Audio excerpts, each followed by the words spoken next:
আসসালামু আলাইকুম দর্শক, সবাই কেমন আছেন? আশা করছি সবাই ভালো আছেন। মানুষের জীবনে অনেক কিছুই ঘটে, অনেক কিছুই অনাকাঙ্ক্ষিত। তো আমার জীবনেও এরকমই একটা ঘটনা ঘটেছে। সেটা হচ্ছে জীবনে এই প্রথম একা, একা তো অনেক জায়গায় গিয়েছি। কিন্তু দেশের বাইরে, বিদেশে আমি এবার একা গিয়েছি। সো এটা করার জন্য কিন্তু অনেক সাহসের দরকার ছিল। আপনাদের ভাইয়ের আমার সাথেই যাওয়ার কথা ছিল, কিন্তু অনেক জরুরি একটা কাজ থাকায় এবং আমাদের ভিসার মাত্র ৪ দিন মেয়াদ ছিল।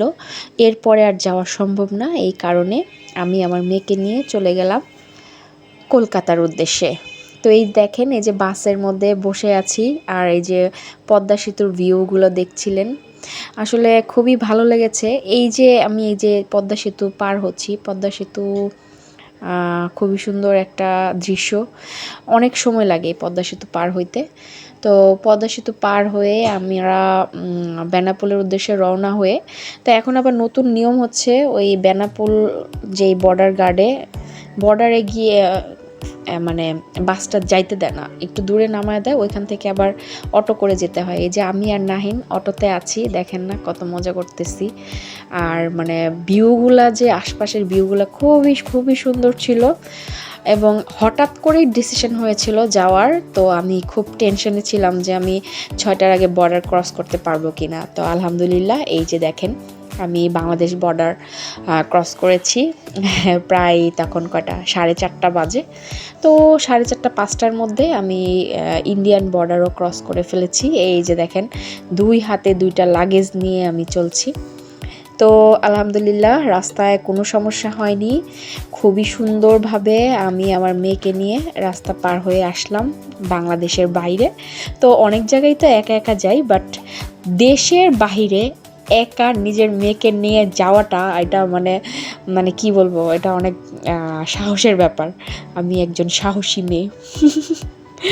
তো এই তো দেখছেন, 2টা লাগেজ টানতেছি আর নাহিনরে বলতেছি একটু ভিডিও করো, দেখো বর্ডার সাইডটা কি সুন্দর করেছে, দেখেন কত সুন্দর গাছ লাগাইছে।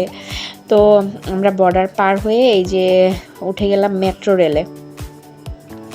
তো এই মেট্রো রেল দিয়ে আমরা আবার এই কলকাতা যে নিউ মার্কেট, সেই নিউ মার্কেট এলাকায় আসলাম। এখানে এসে হোটেলে উঠলাম। আসলে একটা মজার বিষয় হচ্ছে, আমি বাংলাদেশ মেট্রো রেলে কখনো উঠি নাই, অথচ ইন্ডিয়ান মেট্রো রেলে উঠেছি। মজার বিষয়, এই যে দেখেন আমি গরম গরম লুচি খাচ্ছি ভাজি দিয়ে, কারণ সেদিন আস্তে আস্তে রাত হয়ে গিয়েছিল আর কোনো এনার্জি ছিল না। তো সারা রাত রেস্ট নিয়ে এই যে সকালে বের হইলাম খাওয়ার জন্য। রাত্রেও মনে হয় খাইছিলাম, হালকা পাতলা কিছু খাইছিলাম। তো এই যে দেখেন, এই যে কি বলে এটাকে, কি জানি এটাকে বলে, পানিপুরি না, পানিপুরি না, পুরি ভাজি খাচ্ছিলাম। তারপরে এই তো খাওয়া দাওয়া করে নাহিন আর আমি চলে গেলাম এই যে ভিক্টোরিয়া প্যালেসে, যে পিছনেই দেখতে পাচ্ছেন ভিক্টোরিয়া প্যালেস।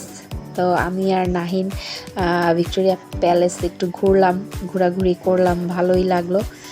তো আসলে 2টা মেয়ে মানুষ বাংলাদেশের বাইরে যে এভাবে ঘোরাটা খুবই সাহসের বিষয়, এবং আমরা কিন্তু খুব এনজয় করেছি এবং আলহামদুলিল্লাহ আমাদের কোনো সমস্যা হয়নি।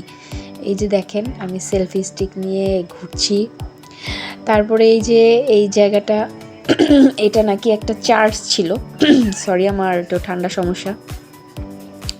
এটাতে ঢুকতে হলে 10 টাকার টিকিট কেটে ঢুকতে হয়। এটা হচ্ছে একটা খ্রিস্টানদের গির্জা। তো গির্জা আমার দেখে কী লাভ, কি আমি 10 টাকার টিকিট দিয়ে কেন দেখব। তো এই যে আমি এই দেখেন ইন্ডিয়ান কলকাতার হলুদ ট্যাক্সি, কারণ এই হলুদ ট্যাক্সিগুলো দেখলেই মনে হয় যে এই আমরা ইন্ডিয়া চলে এসেছি, কলকাতায় আছি। তো এই যে কলকাতায় আমরা ঘুরছি এবং এই ট্যাক্সির মধ্যে আছি নাহিন আমি। তো খুবই ভালো লাগে আসলে। কলকাতা শহরটা ঢাকা থেকে তেমন একটা আলাদা না, অনেকটাই বাংলাদেশের মতোই, কিন্তু ওইখানের যে জিনিসগুলা, মানুষগুলার কথা এবং গাড়ি ঘোড়া দেখলে মনে হয় যে হ্যাঁ, আমি বাংলাদেশের বাইরে আছি, কলকাতায় আছি।